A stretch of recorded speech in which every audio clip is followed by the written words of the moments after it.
ቤተሰብ አንዳንዴ በጣም የሚከብዳችሁ ቀን አለ አይደል? ለእኔ ደግሞ ያ ቀን ነው። ለምን እንደሆነ አላውቅም። ቁጭ ካልኩት ዝም ብሎ በጣም ድብር ስልችት ምናምን ድብር ብሎኛልና እስኪ ወደ እናንተ ልምጣና እንዲሁ ደግሞ ቲክታክ ስገባ እንደምታዩት እንግዲህ ቤኪና ሀይሚ የተመካከሩ መስለው እንግዲህ ጽሁፎችን ጽፎ አገኘዋቸውና እስኪ እኔ ደግሞ ይህ ነገር ወደ እናንተ ይዤ ልምጣ ብዬ መጣውኝ ማለት ነው የኔ ውድ ቤተሰቦች።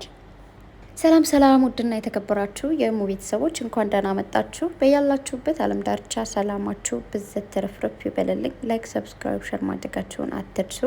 እንግዲህ እዚህ ጋር እንደምታዩት ቅመሟና ቤኪ የቤኪን ጽሁፍ ሁሌም ቢሆን እንደማደንቅለት እንደምወድለት ታውቃላችሁ። ሀይሚዬ ደግሞ ብዙ ጊዜ መልሶች የምትሰጠው በጽሁፍ ነው። እንደዚህ ቪዲዮ ላይ እየወጣሽ ምናምን አይደለም መልስ የምትሰጠው ማለት ነው። የኔ ቅመም ያው እንግዲህ ሁላችንም ይህ ነገር ለሁላችንም አስፈላጊ ነው። ሁላችንም በማንኛችንም ህይወት ላይ አስፈላጊው ነገር ምንድን ነው? ራስን መሆን ነው። ራስን መውደድ፣ ራስን ማክበር። ለዛ ነው ብዙ ጊዜ ሴትነታችሁን አክብሩ፣ ሴትነታችሁን ውደዱት የምላችሁ ለዛ ነው። እኛ ሴትነታችን ስንወደው ስናከብረው ነው የእውነት ሴት መሆን የምንችለው እንጂ ሴትነታችን ከጠላንና ሴትነታችንን ካልወደድን ካላከበር ነው ማንም ሊያከብርልን ሊወድልን አይችልም።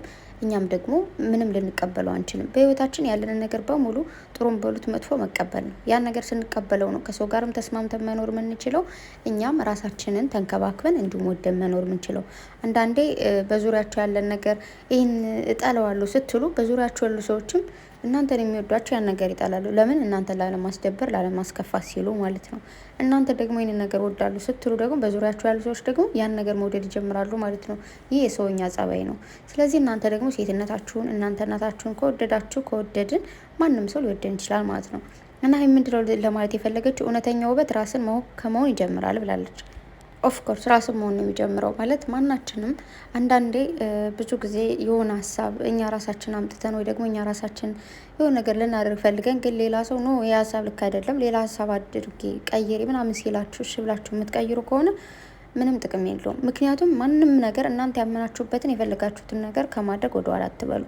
አይ ነው አንዳንዴ እኛ የምናደርጋቸው ነገሮች መጥፎ ነው፣ ሰዎቹ የመከሩ ወይ ደግሞ በሰዎቹ በኩል ያደረግናቸው ነገሮች ጥሩ ሊሆኑ ይችላሉ። ግን ማገናዘብ መቻል ይህ ነገር ትክክል ነው አይደለም። አንዳንዴ እኮ እኛም እንሳሳታለን ማለት ሁሉም ሰው ብዙ ጊዜ ከራሳችሁ ጋር ትጣሉ፣ ሙግት አትገጥሙ ከራሳችሁ ጋር ይህን ማለት አለብኝ ነው የለብኝም፣ ይህን ማድረግ አለብኝ ነው ይህን ልብኝ። ማንንም ሰው ሳታስገቡ ከራሳችሁ ጋር ታግላችሁ የምትፈቷቸው ችግሮች አሉ። እውነት ለመናገር አንዳንድ እኔ በጣም ነው የምታገለው ከራሴ ጋር ራስ በራሴ እጣላለሁ። ኖ ይሄ እንደዚህ ይሆን አይሆንም ይሆን ምናምን እያልኩኝ በዚህ ውዝግብ መሀል ሌላ ሶስተኛ ወገን መጡ የሆነ ነገር ካለኝ ያን ነገርና እኔ ራሴ ጋር እየተወዛገብኩ ያለሁትን ነገር ማመዛዘን እፈልጋለሁ ወይ ደግሞ አመዛዝን ነው የትኛው ትክክል እንደሆነ አድርገዋለሁ ማለት ነው። ስለዚህ መጀመሪያ ራሳችንን ወደድ፣ ራሳችንን እናክብር። ራሳችን ካልወደድን ካላከበር ማንንም ልንወድ ልናከብር አንችልም። በመጀመሪያ ራስን መውደድ፣ ራስን ማክበር፣ ራስን መሆን ነው የሚቀድመው። ራሳችን ካልወደድና ካላከበርን ማንንም ልንወድ ልናከብር አንችልም። ለዛ ነው ብዙ ጊዜ እነዚህ ሰዎች ሴት ልጅ እንደዚህ የሚያንቆሽሹ ሴት ልጅ ዝቅ እንድትል የሚፈልጉ ለዛ ነው የራሳቸውን ሴትነት ስለማይወዱ ስለማያከብሩት ነው የምላችሁ። እና እንግዲህ ይህን ይመስላል። ቤኪ ደግሞ እንደምታዩት ሰዓቱ እስኪደርስ ሁሉም ልክ ነው ብሏል። ልክ ነው፣ እውነት ነው ቤኪ ለመሰላችሁ አንዳንዴ ነገሮቹ ግልጽ ነው እስኪመጡ ወይ ደግሞ ምንድን ነው ይሄ አሁን ጨለማ ላይ የሆነ ሰው የሆነ ነገር ሊያደርግ ይችላል፣ ግን ማንም አያየውም ከፈጣሪ ውጭ ማለት ነው። ንጋት ላይ ግን ይታያል ያ ነገር። ከዛ እሱ ልክ አደረገው ወይ ደግሞ መጥፎ አደረገ የሚባለውን ነገር ማየት እንችላለን ማለት ነው።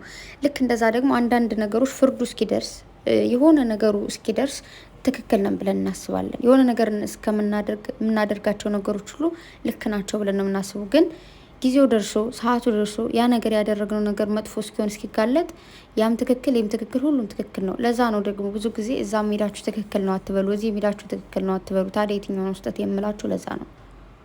አንዳንድ እውነት ለመናገር በጣም የሚያናድዱ የሚያበሳጩኝ የሰዎች ጸባይ አለ። እኔ ሰው አልጠላም፣ በሰው ላይ አልናደድም። ግን ሰዎች ላይ የምጠላባቸው ወይ ደግሞ የሚያናድደኝ ጸባይ አላቸው። የሆነ ቦታ ላይ ሄዱና ለምሳሌ አንዱ ሰው የሆነ ነገር ሲል አዎ ትክክል ይላሉ ማለት ነው። የዛኛው ተቃራኒ ደግሞ የሆነ ነገር ሲል ደግሞ ሲሰሙ ትክክል ይላሉ። እና የትኛው ነው ትክክል ታዲያ? የትኛው ነው ስህተት? እኔ አንዳንድ ግርም ነው የሚለኝ ተመሳሳይ ሰው ተመሳሳይ አይነት ኮሜንቶች ይጽፋል። እና ራሳችን ራሱ የትኛውን መቀበል እንዳለብን ያላወቅን ብዙ ሰዎች አለና ያን ነገር ማወቅ አለብን ብዬ አስባለሁ። ቤኪ ደግሞ አላቅም ምን እንደተፈጠረ ሰሞኑን ፖስት የሚያደርጋቸው ነገሮች በሙሉ እውነት ለመናገር ያወዛግቡኛል ማርያምን። የሆነ በፍቅር የተጎዳ አይነት ስሜት ነው ወይስ ደግሞ ብቸኝነትን የተሰማ ምንድን ነው የተሰማ ቤኪ? ይህን ነገር ባውቀው ደስ ባለኝ።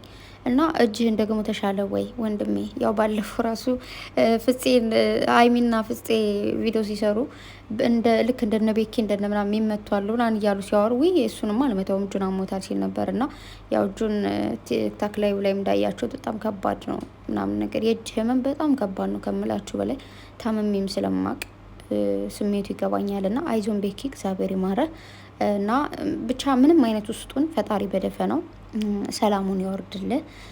ከፍቶም ከሆነ ደስታን ይስጥ፣ ደብሮም በቃ የሆነ ምናምንም ከሆነ ሁሉ ነገር ፈውስ ይላክ እንላለሁ ወንድሜ። ብዙ ጊዜ የሚጽፋቸው ነገሮች ይገርሙኛል። የሆነ አንዳንዴ አወዛጋቢ ነገር ናቸው ምናምን ነገርና መቼም ቢሆን ሲጽፍ ካየሁት ማሳለፍ አልፈልግም የቤኪን ጽሁፍ ማለት ነውና እንግዲህ እኔን ይመስላል ማለት ነው። ሀይሚዬም እንግዲህ ማለት ብዙ ቦታ ስለምታይ ነው ማናችንም የምንሰራውን ቪዲዮ ታያለች፣ የምንፖስተውን ፖስት ታያለች። ያው እንግዲህ እንደሰማችኋቸው በቀደም ዕለት ነገር ሰልችቶናል ብለዋል። ብሩኬም ሀይሚም ነገር ምን ያደርጋል በጣም ነው የሰለችን ብለዋልና ይሰለቻል። እውነት ለመናገር የሚያቸው ነገሮች ምናምን ማለት እጥፍ ድርብ የሚወዳቸው ሰው እንዳለ የሚያደንቃቸው ሰው እንዳለ የእነሱን ከፍታ ማየት የሚፈልግ ሰው እንዳለ ሁሉ እነሱ ዝቅ እንዲሉ ደግሞ የሚፈልጋል። ይህ የሰውኛ ጸባይ ነው። ምንም ልናደርገው አንችልም። ሰው እዚህ ምድር ላይ ሜክስድ ነው። በቃ ቅልቅል ነው ያለ ነው። ጥሩ፣ መጥፎ፣ ቆንጆ፣ ጥቁር፣ ቀይ ምናምን በቃ ድብልቅልቅ ያለን ስለሆነ እንደነ መልካችን ደግሞ ጸባያችንም የተቀያየረ ስለሆነ ማንንም ወደ ራሳችሁ ማምጣት አትችሉም። ደግሞ ማለት ነው አንድ ነገር ልነግራችሁ ፈልጋለሁ። ሀይሚና ብሩኬ እንደዚህ አይነት ትናንት እንዳያችሁት ፊልም ነክ የሆኑ ነገሮችን እንደዚህ አይነት ነገሮችን በዩቱብ ቢሰሩ በጣም አሪፍ ነው። በመጀመሪያ ደረጃ ለነሱም እንደዚህ ለምን ፕራንክ ታደርጋላችሁ እንደዚህ ከሚባሉ ልክ እንደዚህ አይነት ስራዎች እንደሚሰሩ ከታወቀ ኦኬ ኖርማል እና እንደዚህ አይነት ስራዎች እንዲሰሩ ደግሞ ማበረታታት አለብን። እንዳልኳችሁ ልጁን ፎሎ አድርጉት ሁላችሁም ገብታችሁ።